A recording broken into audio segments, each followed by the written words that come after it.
Hello, hello. Welcome to another fun episode of the Story Darlings podcast. I'm Sandra. And I'm Tara. And I'm today... Ty. No, Ty. I love it. No, I love it because I was telling Tara before you hopped on, Ty, I was like, meeting with Ty, he's really chatty. Just let him go. It'll be great. So, of course, you would introduce yourself without, me having to prompt you. So that's totally fine. But yes, okay, Ty Carlson, everybody. It's been a month since The Bench came out, which is your first book. Yeah. Exciting. Yeah. And so a little context here, we all went to high school together. So one of my earliest memories of you, Ty, was in Miss Langston's class. And I remember looking over you because you were at the row next to me, a little bit in front of me. And you had I don't remember if it was a Game Informer magazine or a game guide or something, but it was Final Fantasy related. Yeah. And it's I remember I was so shy in high school. I was like, oh, that guy's awesome. I want to talk about that so much. But you kind of sit there. And then I was terrified of Miss Langston too. Right. I mean, she was great. I loved Miss Langston's class. But yeah, I would carry game guides around and read them because I couldn't read them at home. My mom and dad disapproved of video games so much that it was I'm going to sneak out and I'm not going to drink. I'm not going to party. I'm going to read video game magazines. It was something else. Yeah. I was a wild child for sure. Yeah, so crazy. It was a long time ago. Here we are. Yeah. All grown up. So, Tara, we like to talk about what we've been reading lately. So what's new with you? So, not a lot new, but I have been reading the From Blood and Ash series, and I know I have already discussed that first book, so I will lay off that first book, and so I am now reading the second book, and yeah, I'm about 20% in, so getting there. Tara's too afraid to mention the other book that she wanted to say because it's super smutty, Ty. But we don't have a problem with that. And it's supernatural, so I'm trying to not be that person. It's werewolf sex. Right? Yes, exactly. No. Listen, I've listened to enough episodes of this podcast to know what you like. Yes. But Sandra wasn't supposed to mention that, so yeah. Oopsies. Now it's out there. Yeah, it's out there. It's okay. Just embrace it. Why are you hiding who you are? We were just talking about this. Yeah. It's just a little erotica. Yeah. Yeah. Romantica. I mean, but it's on one of those apps where you can only read a chapter at a time. And it's driving me nuts. I'm like, no. Give me more. I get it. You don't get the opportunity to just not put the book down. Mm-hmm. Yeah. It could be a lucrative endeavor, Ty, releasing stuff like that. I had thought about doing it. Amazon dropped their whatever episodic thing where you can release them chapter by chapter. And I'd actually considered releasing my next short story that way before I got picked up by Four Horsemen. So now it's actually going to be published. Yay. That's cool. I'm so excited. I remember sitting down with you and you were talking about, I love just hearing how you approach the writing process. And it's I know you have a lot of inspiration from Stephen King, and it's I love Stephen King. It's just, he has a way, he doesn't write eloquently or anything like that, but he's so good at just capturing people. And it's just just an everyday person. And I feel a lot of that in your writing. So I actually just finished reading The Bench. So I read the published version of The Bench. Yes, I did finish it. Not just the manuscript version, but it was fun, trying to think back to what the differences were. But I love the changes and just the enhancements that you did to the story. I don't want to get into spoilers because Tara has not read it yet. And, those listening, I don't want to spoil it, but I love the story so much. I'm so glad. One of the earliest pieces of feedback, I think I mentioned to you, I was like, oh my gosh, this feels like the good parts of The Notebook. It's not okay. full disclaimer here, I hated the ending of The Notebook because it was just so freaking cheesy to me, like eye roll. But you had like the best elements of The Notebook and like that Black Mirror kind of twist thing, and I loved it. Like relentless. You like twist here. Like you would. That's what I wanted with the book, because it started out as a. I was going to write it as a thriller, and I couldn't nail that. And so I was like, okay, it's more about the relationship between this husband and wife. And that's something that a lot of people can relate to. Is not necessarily husband and wife, but just relationships in general. And so I really kind of doubled down on that, and then decided what would really mess with people's heads. And then went there. And I loved the story, and it took a little bit. My publisher actually rewrote, and you probably noticed the first chapter being different. They said, hey, would you consider rewriting the first chapter? And for me, being a first-time author, I was like, I mean, if you think it'd be a better book in that I rewrite the first chapter, absolutely, I'll rewrite the first chapter. So I did, and they said, okay, we love it. This is great. Can you do, like a couple of these little minor things throughout the story? And I was like, yeah, that's no big deal at all. And so I was really, really pleased with the end result. And I'm just super, super excited to have people read it and tell me what they think, and tell me what they don't like, because that's going to help me be a better writer. So it's all very scary. Yeah. You write like you put your heart and soul into this thing, you make up something from nothing, and then you potentially have people say, wow, this is just like really shitty. And you're sitting there saying, cool, okay, that's great. Yeah. So it's like I think me and Sandra felt that with this podcast too. We're like, oh my God, are people actually going to want to hear us talk at all? I love listening to this thing because, and full disclosure, I don't like podcasts, because so many times it's like, we're going to talk about this thing, and then it just scatters into like, I don't know, we're talking about something completely different. And what I've experienced is that the podcasts that I really like yours, is you have a goal. This is what we're going to talk about, like the Christmas episode, your top 10 lists or Sandra's top 2. And then that's what you talk about, right? And then it's done. And I love that, because I don't have the capability of going on these rabbit trails to trying to figure out like, how are we going to get back to this, like what the podcast is titled or what that episode is titled. So yeah, I think you're doing great. I love it. Thanks for that feedback. I wanted to go back to something that you just mentioned with having that critical feedback come back, and they're like, hey, how about you try rewriting a chapter? I thought I had seen like you tweet or Facebook post or something in the past about like playing with point of view as well, like first versus third person too. But it's like, as you said, you pour your heart and soul into this piece of work, and then you hand it off to someone to get their honest opinion. When they came back and said, what was your reaction? I was super nervous, because I had gotten their attention through a Twitter pitch event, and they had liked my pitch, which I actually used the comps Black Mirror in The Notebook. And they said, hey, this is great. Send us like your manuscript. And I said, okay, awesome. So I sent it was actually the first 3 chapters. And that's when they came back and they said, we really love this story, but we feel like it could be stronger. And for me, of course, I was like gushing, and I told my wife, and I was like, holy cow, they really liked it. They liked my words, they liked. And it was very affirming. And I said, absolutely, I'll rewrite that first chapter. I want to maintain this like kind of perspective within it, and this theme. And they said, that's fine, just rewrite it and let us know, and then send it along. And I did, and was really surprised when they came back.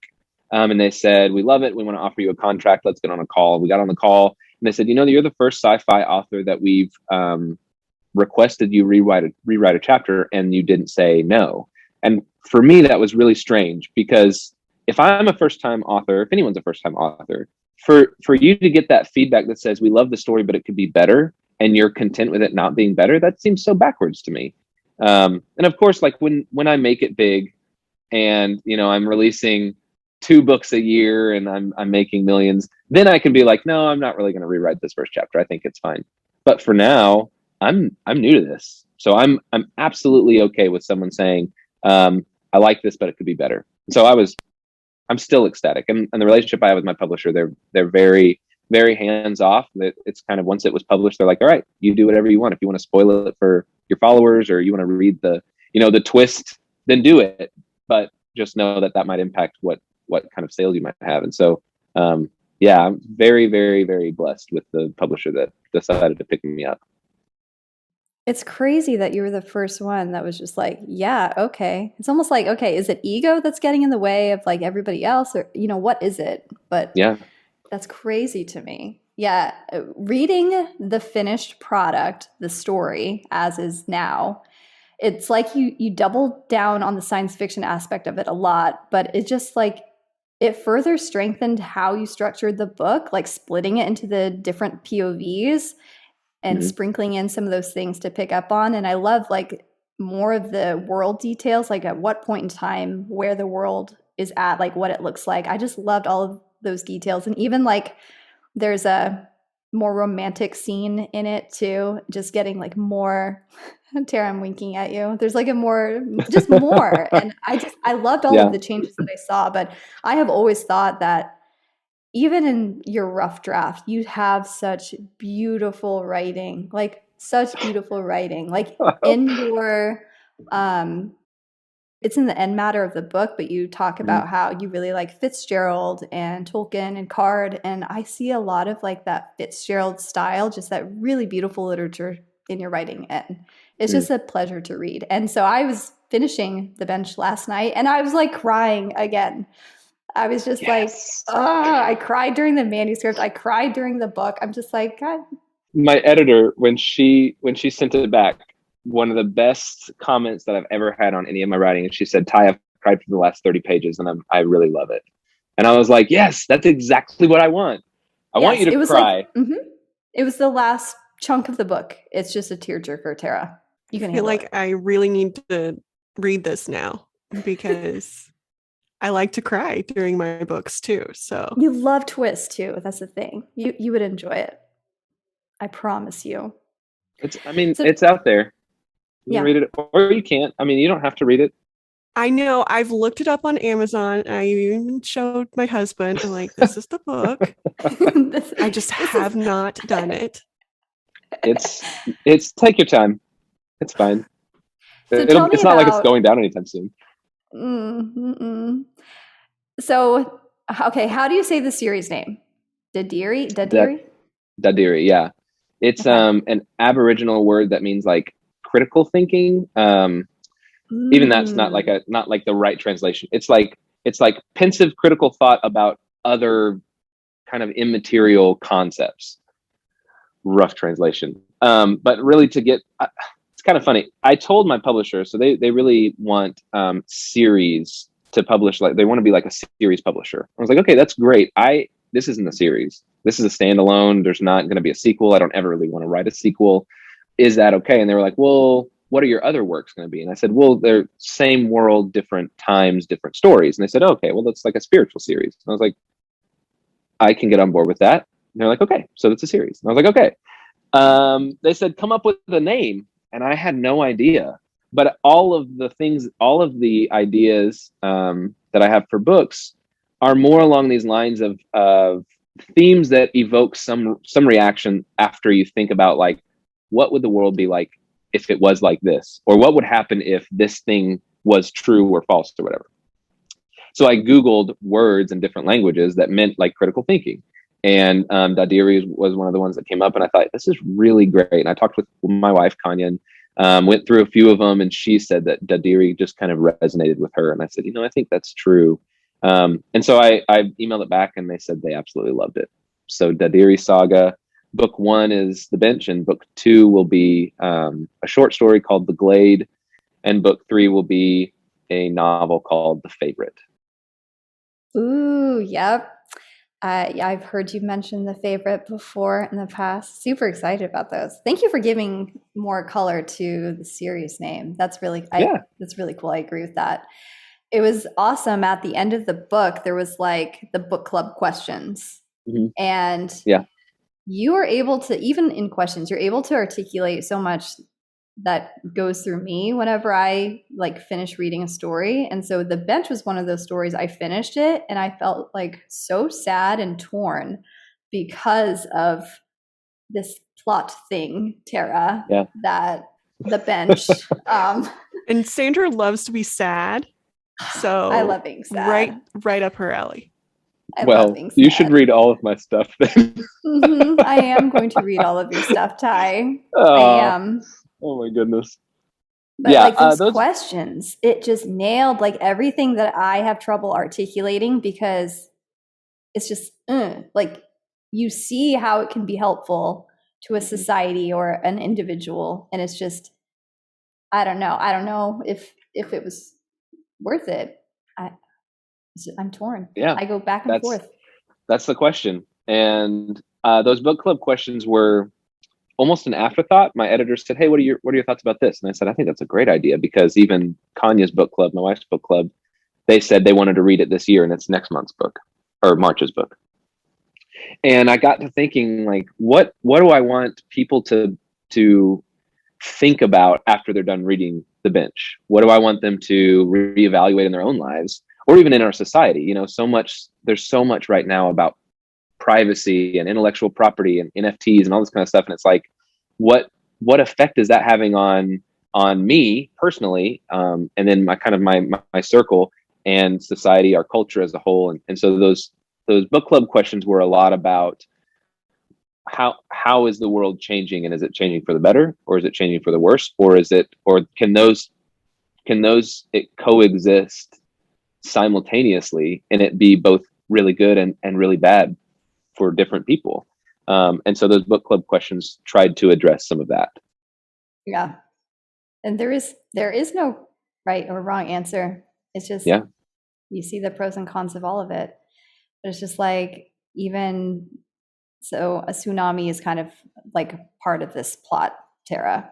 But it's just like you hear current events like the one that just happened, east of Australia, and just rising sea levels and everything. It's just, I don't know where we're going, but I loved how you enriched the writing and the story with all of that detail, though. It just resonated even more with the time. I thought, and I don't know if you noticed it, I had a little plug in there, not a good plug necessarily, about Alexa and how many of we have these like Bluetooth devices with names.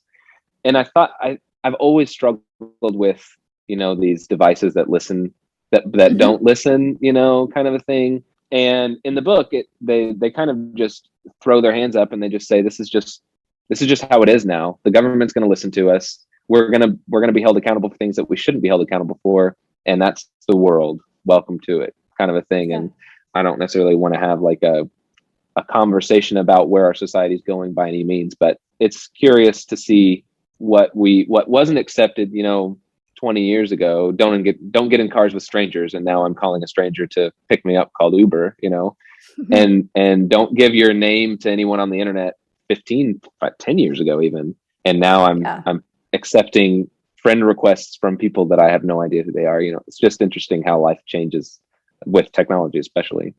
Yeah. Our generation is just kind of stuck in the middle of it and dealing with like my dad's generation. My God, like trying to talk to him about anything. It's just like, I love you. So we're going to end this conversation right now. It's just like, is this delaying the inevitable? What is it really? Yeah. But go ahead. I'm just worried about our kids' generation, because my kids are already addicted to everything. And I'm like, are you going to be able to survive? I know. And how's that going to affect their social lives? And will it enrich their social lives? I don't know. Yeah. Even the last 2 years, like having a 5-year-old, and like this is the third time he's been quarantined, and it's just going back to school. It's like a fight to get him back to school. And it's like, I don't know, like the social skill, maybe it'll get developed, maybe not. I know Sandra and I have talked about our kids and their addiction to their tablets and things like that, and how it changes their personality. And I don't personally think it changes my kids' personality for the better. So no. Yeah. Well, as soon as my 12-year-old gets off Fortnite, he's wired and angry and just like uncontrollable. And we limit it. No, you're not alone. Trust me. You're not alone. It's not just my kid who just starts yelling at me after he gets off of Fortnite. I'm like, why are you yelling at me? I haven't even done anything to you. Chill. But I think back to our parents' generation and how much my mom and dad would have loved it if on a 14-hour drive to Minnesota, we had something to do in the car. Yeah. I'm pretty sure my parents would absolutely have traded whatever they had with here's a Switch, like play Mario for 3 hours. Yeah. But Yeah. I don't know. That's another thing I really liked about the bench tie is like you have this world where this is the state of things. This is where the technology is at. And then you have it based in Arkansas. And there were so many like little Easter eggs that I enjoyed coming across too in it. And so you have those juxtaposed against each other. It's like the natural state of, beautiful Ozarks, Northwest Arkansas, and then just the technology aspect of it. And so I loved seeing that too. I always love reading a book and it mentioning something or somewhere that I recognize. And a book that Finley was reading, I think last summer, mentioned that it was in Arkansas, and we both kind of fangirled about it. It was like, oh my gosh, this book, that's our state. It was like, there are 50 states, but like it takes place in Arkansas. How cool is that? And so I do like sprinkling those in there, and there's there's a couple in the bench. There'll be a couple in the others too, because it also helps tether the reader to our reality and kind of displaces them into whatever reality they're creating with the book. So it's really a fun thing when they're reading this story about this guy being able to go see his dead wife. And, it mentions something that's familiar. For me as a reader, when that happens, I think, okay, I know I'm reading like a fake story, but what if it's some other reality? And of course, like your sci-fi imagination, for me, it's like, what if it is some other reality and this is actually a true story and this guy, whatever. But it's fun to play around with reality, and why not add a few layers in there that are true, Yeah. I love that about it. So I've already picked your brain in person about writing and stuff too, but it's how do these ideas like come to you, and do you act on them immediately, or do you just kind of set them aside and let them stew a bit before exploring them? It depends. So for the bench, I had seen a Facebook post that said, if you could sit on a bench with a person living or dead for an hour, who would it be? I thought, oh, that's kind of an interesting idea. I wonder who Kanye would pick. And so I asked her, and her dad died when she was 9. And so she said, I would pick my dad.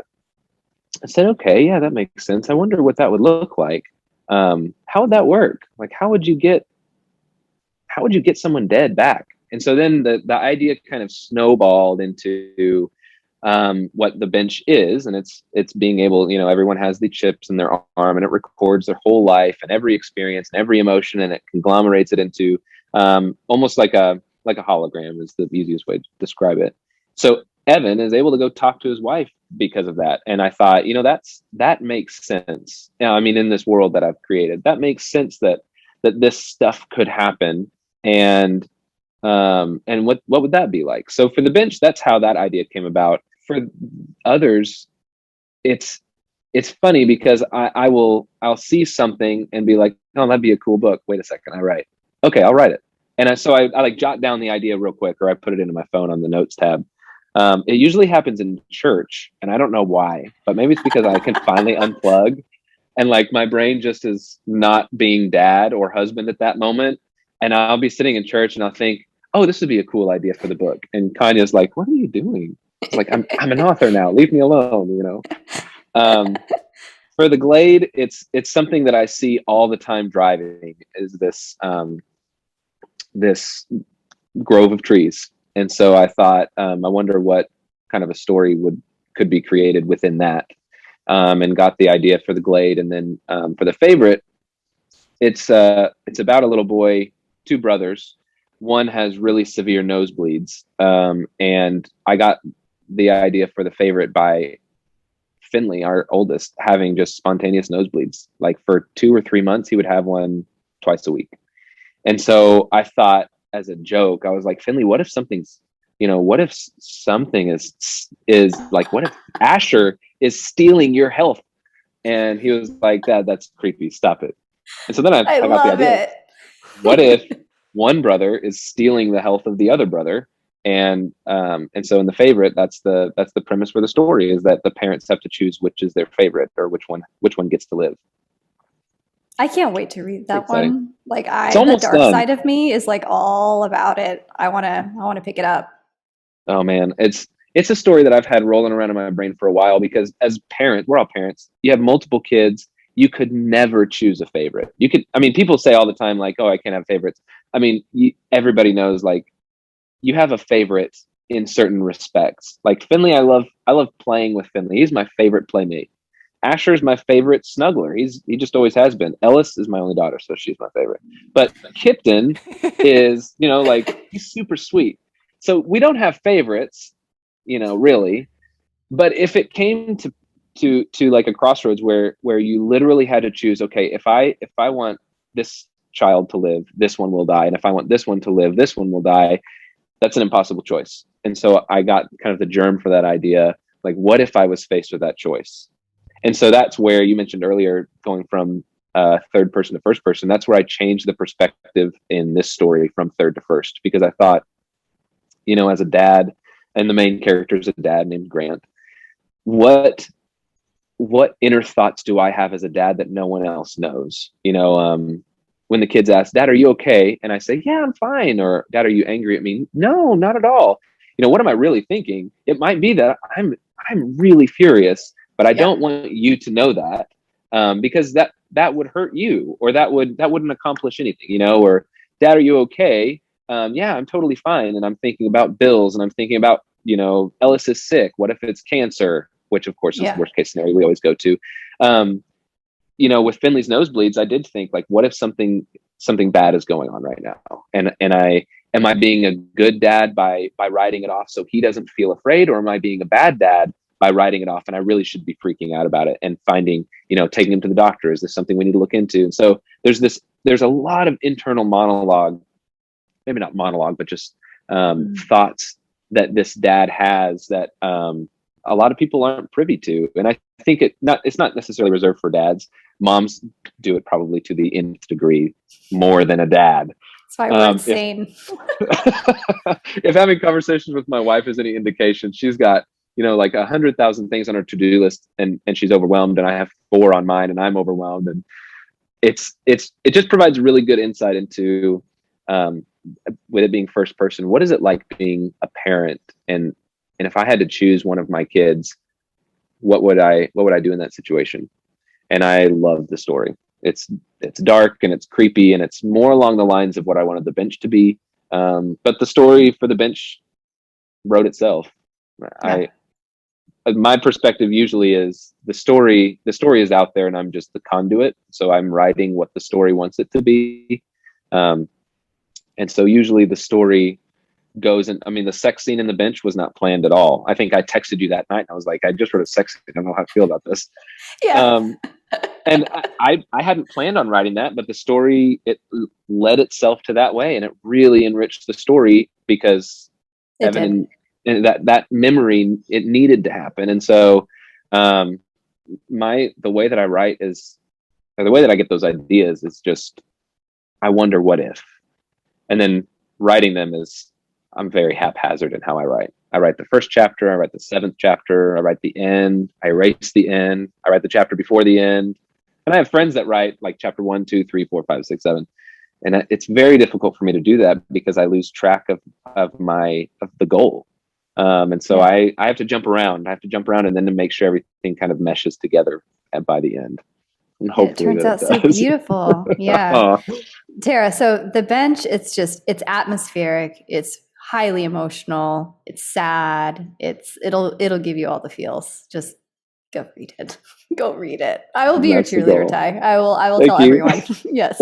I am very intrigued by the favorite, because yeah, I feel you on, like, my son tells me that my daughter is my favorite every single day. He's like, I know she's your favorite. I'm like, well, she ticks me off less than you right now, so maybe. But yeah, every day he's convinced that she's my favorite. Well, my mom would always whisper. I have 3 siblings, and my mom would always whisper to us, "You're my favorite," and she would whisper it to all of us. I really know that I'm the favorite though. Like I know that.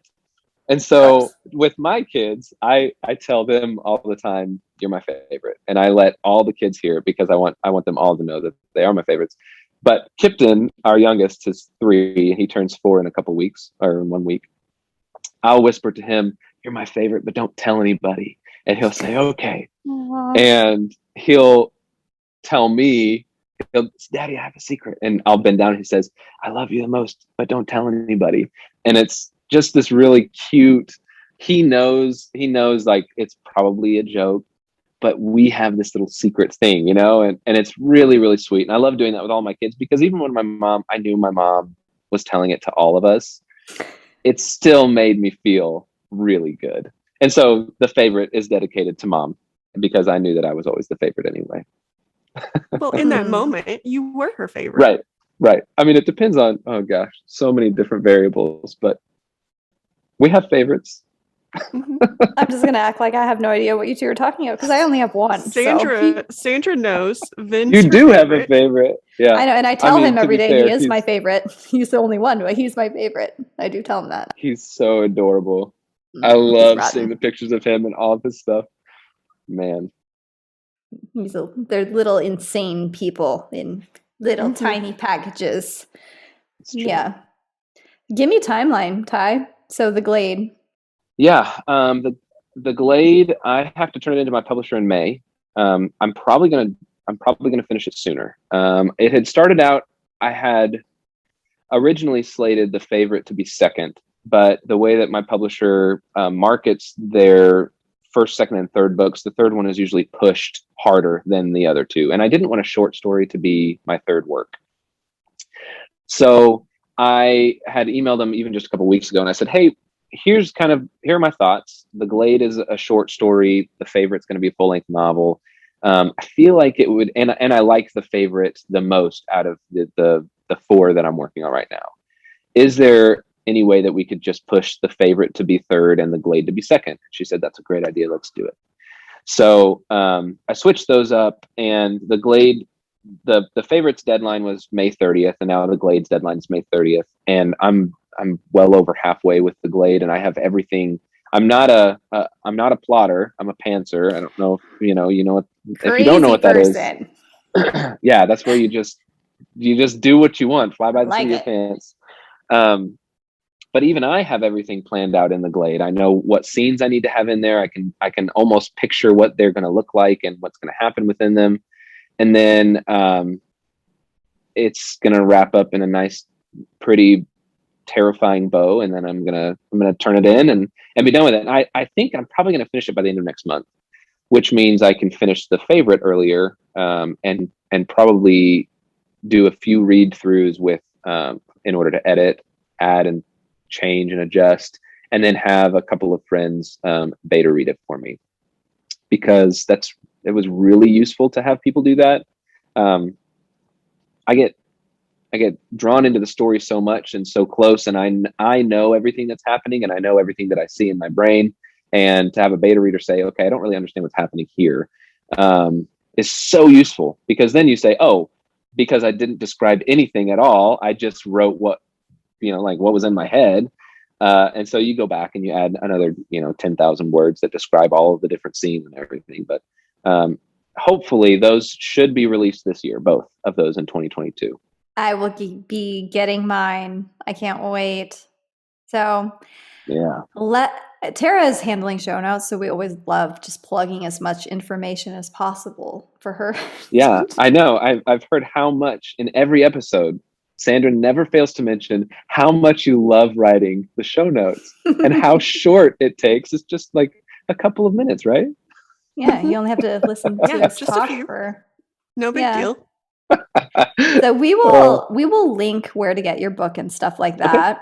But where can people find you on social media? Yeah, on Twitter, I am at TC Rivers, which is a remnant of a pen name that I made up in 7th grade. I decided to keep it for nostalgia's sake. I love it. On I was Instagram, actually wondering that when I tagged you in the Twitter post. I'm like, where did this come from? Yeah, I think I'm probably gonna have to end up changing it. I don't know, I just like it so much, you know. I'll probably have to change it to something boring like at Ty Carlson author or something. Not TC Rivers. TC Rivers makes people ask why. Why do you have this handle? Like, well, wouldn't you like to know? I love that it was a 7th grade pen name, though. It's like, Yeah. can't you keep it? Yeah. Yeah, And I was now- gonna use that pen name, but I'm not.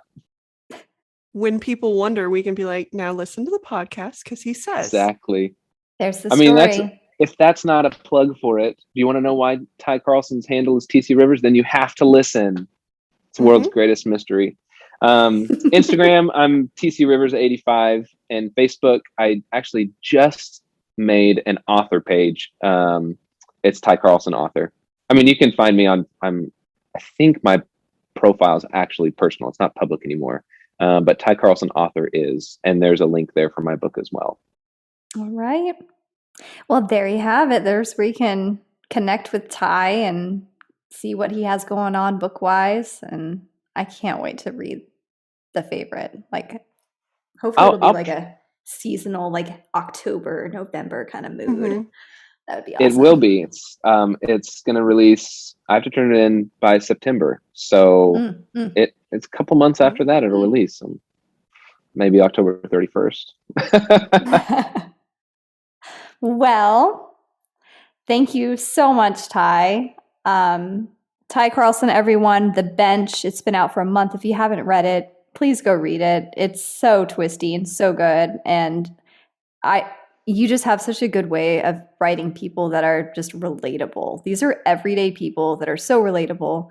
And yeah, like, please go read it. Tara, I'm talking to you. I'm looking at you. And you'll have to let me know what you think. And if you're listening and you read it and you think, man, I need to tell the world how awful or how great it is, hopefully it's the latter, then leave a review and Sandra, please. I'm working on mine.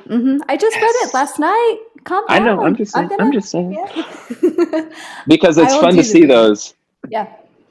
It's fun to see what people thought. Fun. Yeah.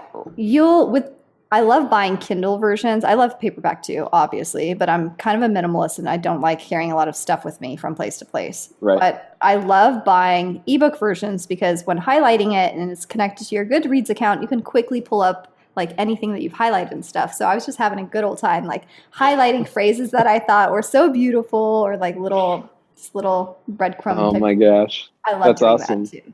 So I feel like whenever you start seeing those things pop up, when people make those public, that'll be like a cool thing for you. Oh, I'm really excited. I'm also having a local, author. It's kind of like a publishing launch event because I told my wife I've had a lot of people be like, hey, will you sign my book? And it's like, yeah, absolutely. But I don't even know where you live.